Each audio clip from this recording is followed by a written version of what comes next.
Hello friends, CKD stock market news channel पे आप सभी का बहुत बहुत स्वागत है। मेरे मित्रों, होप सो कि आप सभी लोग बहुत बढ़िया रहेंगे। मैं बताऊं, मैं भी बहुत अच्छा हूं। चलिए आज बात करेंगे, जिस म्यूचुअल फंड की बात करने जा रहा हूं, आज कुछ दो चार म्यूचुअल फंड्स की यहां पर मैं चर्चा करने की कोशिश करूंगा आपके सामने। सबसे पहले जो मैंने आपके सामने म्यूचुअल फंड्स रखा हुआ है, देखिए आज होता क्या है आज की डेट पे कि कई बार इन्वेस्टर क्या होता है कि हमारा सेबी बार बार बोलता है कि आपको एक गाइडलाइंस देनी है, जरूर डिस्क्लेमर जरूर बताना है कि म्यूचुअल फंड हो या स्टॉक मार्केट हो, is subject to market risk, read all scheme से रिलेटेड और डॉक्यूमेंट्स वेरी केयरफुली। तो इससे क्या होता है, इन्वेस्टर डर जाता है। इन्वेस्टर डर जाता है और डेफिनेटली डरना भी चाहिए, क्योंकि जहां डर होता है कहीं ना कहीं आप उससे कॉशियस रहते हैं। आप उससे फिर क्या होता है कि आप कहीं ना कहीं एक जो सीमा होती है, एक जो रिस्क की सीमा होती है, जिसको तोड़ देने से आपकी फाइनेंशियल स्टेबिलिटी खत्म ना हो जाए। इस वजह से कहीं ना कहीं सेबी इन्वेस्टर्स के हितों की रक्षा करने के लिए ये चीजें बनाता है।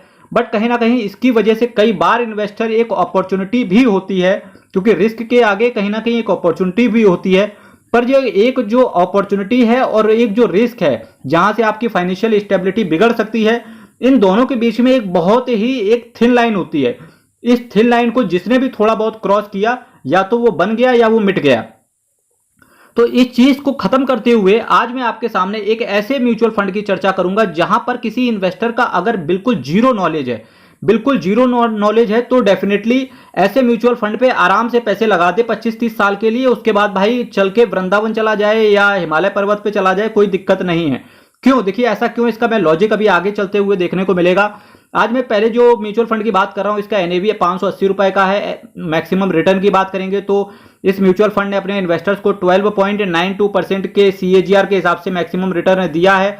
और ये देखो इसको 10 साल हो चुका है। वैल्यू रिसर्च ने इसको 4 आउट ऑफ 5 रेट किया है। अरुण अग्रवाल साहब एंड निर्मल मुरखिया साहब आपके फंड मैनेजर रहेंगे।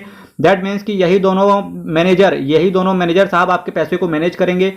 3 महीना हो, 6 महीना हो, 1 साल हो, 3 साल हो, 5 साल हो, 10 साल में पैसे को इस म्यूचुअल फंड ने ऑलमोस्ट 2.5 गुना कर दिया। ऑलमोस्ट 249% का रिटर्न 10 साल में इस म्यूचुअल फंड ने डिलीवर करके दिया है। रिस्क आपका, चूंकि मैंने कहा, वेरी हाई रहता है स्टॉक मार्केट के अंदर, ये बात नो डाउट कोई बात है नहीं। चलिए यहां से बात करते हैं कि ऐसा मैंने जो शुरू में 1.5 मिनट का जो आपको लेक्चर दिया था वो मैंने क्यों दिया था, इस वजह से दिया था। देखिए आज मैं जिस फंड की बात कर रहा हूं उस इंडेक्स फंड की बात कर रहा हूं। अब देखिए इंडेक्स में कई बार क्या होता है कि इन्वेस्टर्स को एक तो नॉलेज भी नहीं होता है, कई बार वो थीम बेस्ड इन्वेस्टमेंट या एसेट को एलोकेशन करने में पड़ा रहता है। जरूरी है, वो भी जरूरी है, वो उनके लिए जो थोड़ा सा रिस्क ले सकते हैं। पर फिर भी जो बिल्कुल रिस्क नहीं लेना चाहते वो कहते हैं भाई साहब मेरा पैसा फिक्स डिपॉजिट में ही ठीक है।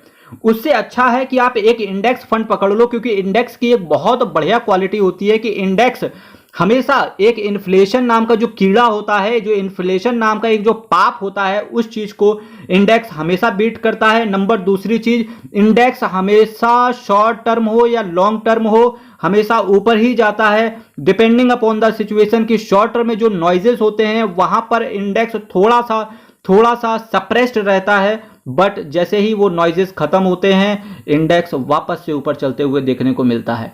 मेरे दोस्त, कोविड आपने देखा होगा, इंडेक्स ऑलमोस्ट जहां पर 50% के आसपास टूटते हुए देखने को मिला, और विद इन 1 मंथ के बाद तुरंत इंडेक्स ने ऐसा जंप मारा कि छोड़ के देखो ऑल टाइम हाई पे बैक टू बैक लगा के आया। आज मैंने आपके सामने जिस इंडेक्स की बात कर रहा हूं, आप निफ्टी 50 पर भी इन्वेस्ट कर सकते हो। आपको एचडीएफसी इंडेक्स ये म्यूचुअल फंड ही नहीं पसंद है तो आप सेंसेक्स 20 को खरीद सकते हो। सेंसेक्स 20 को खरीद सकते हो। ये कहां से खरीद सकते हो? आपके पास आप स्टॉक्स में अकाउंट है, आपके पास जीरोधा पे अकाउंट है, आपके पास ग्रो पे अकाउंट है, कि कहीं भी आपके पास ब्रोकर, डिस्काउंट ब्रोकर के पास अकाउंट है, आप डायरेक्ट सेंसेक्स 20 को खरीद सकते हो। सेंसेक्स 20 क्या है मेरे दोस्त? सेंसेक्स 20 वही है, सेंसेक्स के अंदर टोटल 30 कंपनियां होती हैं, वो भी लार्ज कैप की। ठीक, वो भी लार्ज कैप की 30 कंपनियां होती हैं, जिन्हें आप ब्लू चिप कंपनी के नाम से भी जानते हो। ठीक, इन 30 कंपनियों का एक बकेट होता है जिसे सेंसेक्स 20 बोलते हैं। निफ्टी 50 में आपके पास 50 कंपनियां होती हैं, जिसे आप निफ्टी 20 बोलते हो। ठीक है, बैंक निफ्टी में आपके पास कुछ कंपनियां बैंक से रिलेटेड केवल होती हैं, कंप्लीटली डेडिकेटेड होती हैं बैंक से रिलेटेड। ठीक है, फाइनेंशियल जिसे आप बोलते हो, ठीक है, फाइनेंस सेक्टर से रिलेटेड जो कंपनियां होती हैं वो सारी कंपनियां निफ्टी बैंक के अंदर आ जाती हैं। ठीक, और निफ्टी बैंक भी जिस 20 का नाम है BEES, उसको बोलते हैं बैंक निफ्टी 20। ठीक, आप बैंक निफ्टी 20 को खरीद सकते हो, आप निफ्टी 20 को खरीद सकते हो। अगर आप ये नहीं इन्वेस्ट करना चाहते हो तो देखो निफ्टी 50 के बाद लगता है निफ्टी नेक्स्ट 50। जो कंपनी निफ्टी नेक्स्ट 50 को बीट कर देती है उसकी एंट्री निफ्टी 50 के अंदर करवा दी जाती है। निफ्टी 50 के अंदर भी जो कंपनियां टॉप की 30 होती हैं वो सेंसेक्स 30 का पार्ट बनती हैं। मेरे दोस्त, अगर आपको आज की डेट पे बिल्कुल नहीं पता कि स्टॉक मार्केट में क्या है, स्मॉल कैप कैटेगरी के म्यूचुअल फंड्स क्या होते हैं, आज आपके पास टाइम नहीं है कि किस तरीके से मैं म्यूचुअल फंड को सेलेक्ट करूं। आपके पास इतना भी टाइम नहीं है कि मल्टीबैगर म्यूचुअल फंड्स के नाम से मेरे प्लेलिस्ट पड़ी हुई है, आप उसको 100-150 म्यूचुअल जो वीडियोज हैं पर डे एक दो करके देखते रहो। आपके पास इतना भी टाइम नहीं है, तो आप कुछ मत करो, आंख बंद करके केवल आप इंडेक्स में पैसा डालते जाओ। बट इंडेक्स में एक नुकसान रहता है। अगर आप इंडेक्स को बात करोगे, जब भी आप इंडेक्स के अंदर पैसा डालोगे तो कम से कम 15 से 20 साल के ऊपर का ड्यूरेशन रखना। 15 से 20 साल के ऊपर का ड्यूरेशन रखना। हो सकता है इंडेक्स पिछले 10 साल में आपको कोई रिटर्न ही बना के ना दे, ये चीज हो चुकी है पास्ट में। 1992 में जिसने इंडेक्स के अंदर 1 लाख रुपए बनाया होगा, 2012 में केवल उसके इंडेक्स में पड़ा होगा 80,000 रुपए। पर मेरे दोस्त, जैसे ही 2002 के बाहर इंडेक्स निकल के बाहर सामने गया, 2012 तक इंडेक्स ऑलमोस्ट सारे रिकॉर्ड तोड़ चुका था। और इंडेक्स ने पैसा इन्वेस्टर्स का 2 गुना कर दिया, 2-3 गुना कर दिया। उसके बाद 2002 से लगा के 2014 के बाद इंडेक्स ने पैसा खूब बना के दिया। 2014 के बाद 2018 तक इंडेक्स ने पैसा बहुत बना के दिया। 2018, 19, 20 के पास इंडेक्स थोड़ा सा सप्रेस होके चला।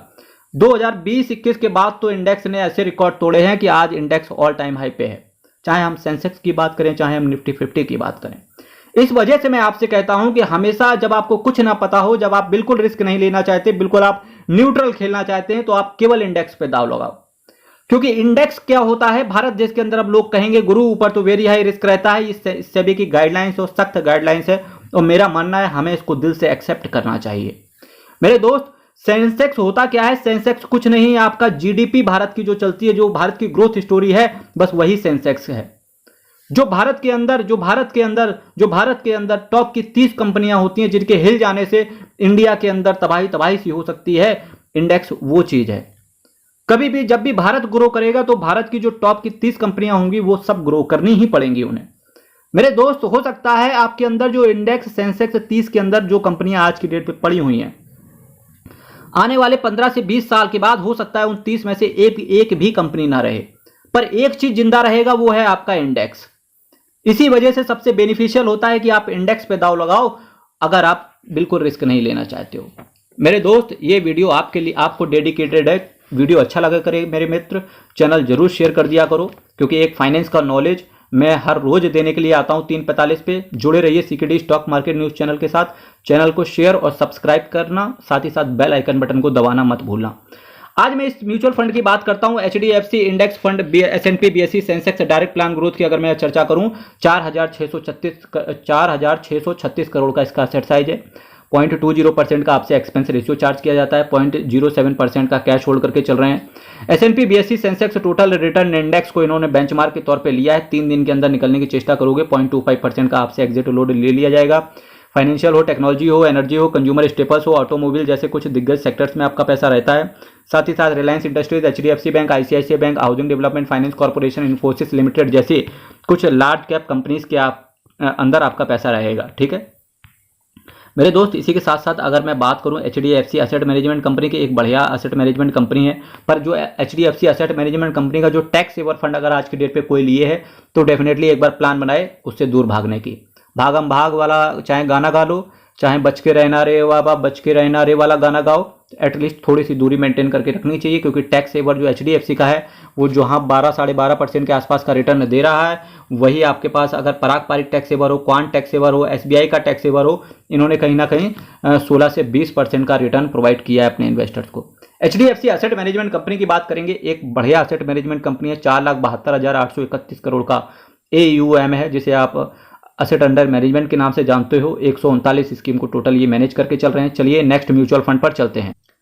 मेरे दोस्त इसी की श्रेणी में जो मैंने आपके लिए नेक्स्ट म्यूचुअल फंड रखा है उसका नेट एसेट वैल्यू देखो, एनएवी उसका 50 रुपए का चल रहा है। मैक्सिमम रिटर्न की बात करेंगे तो 18.5% के आसपास के सीएजीआर के हिसाब से इस म्यूचुअल फंड ने रिटर्न दिया है। अब मैं बात करूं तो पास्ट में 10 सालों का मेरे पास रिकॉर्ड है। वैल्यू रिसर्च ने इसको 5 आउट ऑफ 5 रेट किया है।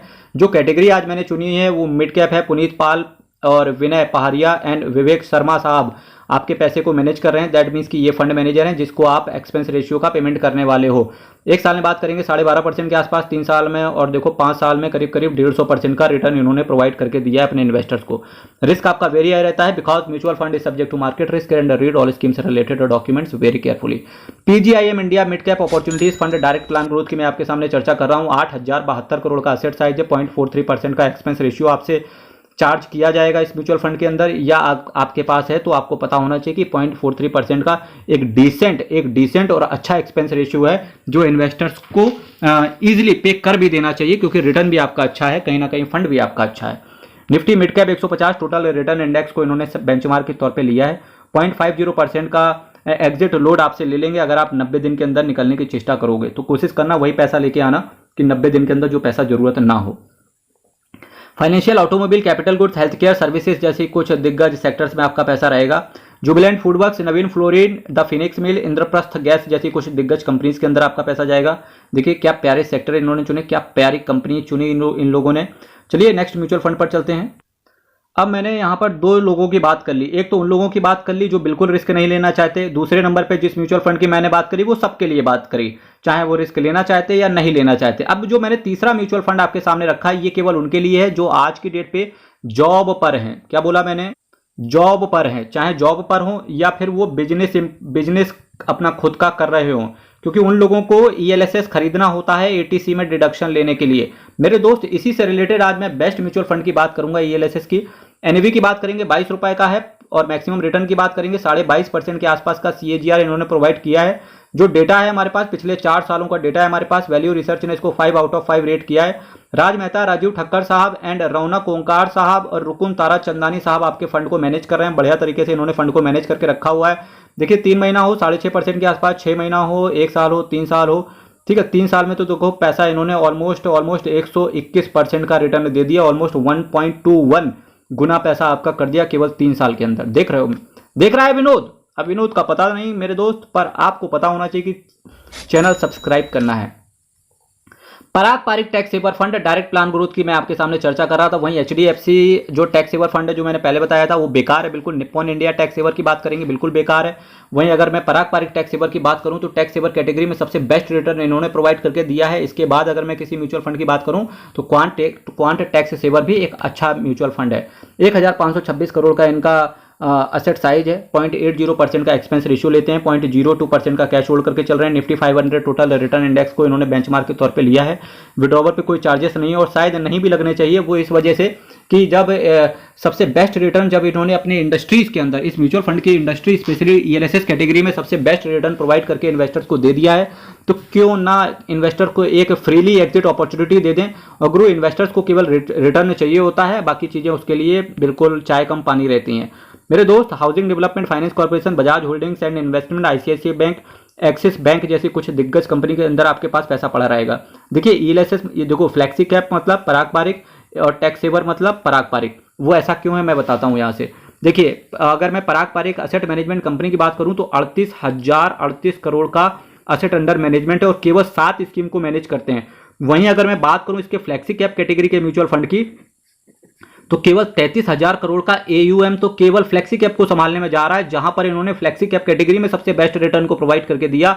इसके साथ साथ आज मैंने इसकी बात करी टैक्स सेवर फंड की, जहां पे केवल 1500 करोड़ के आसपास का असेट साइज है और देखो रिटर्न भी इन्होंने 22% का सीएजीआर के ऊपर रिटर्न प्रोवाइड करके दिया है। तो डेफिनेटली ये जो फंड मैनेजर है इनका केवल एक सपना है कि गुरु कि केवल एक सपना है कि माल माल जपना पराया माल अपना, ऐसा बिल्कुल नहीं है। इनका केवल एक सपना है बस कम स्कीम के साथ अगर इन्वेस्टर्स को हम डिलीवर कर दें एक बेहतरीन रिटर्न, तो हमें बार बार नई स्कीम्स को लॉन्च करने की जरूरत ही नहीं पड़ेगी। तो ये एक अच्छी चीज़ है पराग पारेख असेट मैनेजमेंट कंपनी में। हालांकि एक छोटा सा असेट मैनेजमेंट कंपनी है, तो डेफिनेटली ये ट्रस्ट इन्वेस्टर्स के अंदर बना रहा है, और ऐसा लगता है आने वाले 5-10 साल में अगर सेम कैटेगरी का रिटर्न उन्होंने प्रोवाइड किया तो डेफिनेटली वो दिन दूर नहीं जब 50,000 करोड़ का इनका भी असेट अंडर मैनेजमेंट होगा। मेरे दोस्त, चैनल आप सब्सक्राइब कर देना, वीडियो शेयर कर देना। कल फिर आपके सामने same time same channel but कुछ नए ज्ञान के साथ, कुछ नए म्यूचुअल फंड्स के साथ फिर से हाजिर होंगे। तब तक के लिए मुझे आज्ञा दीजिए, कल फिर मिलेंगे। बहुत बहुत धन्यवाद।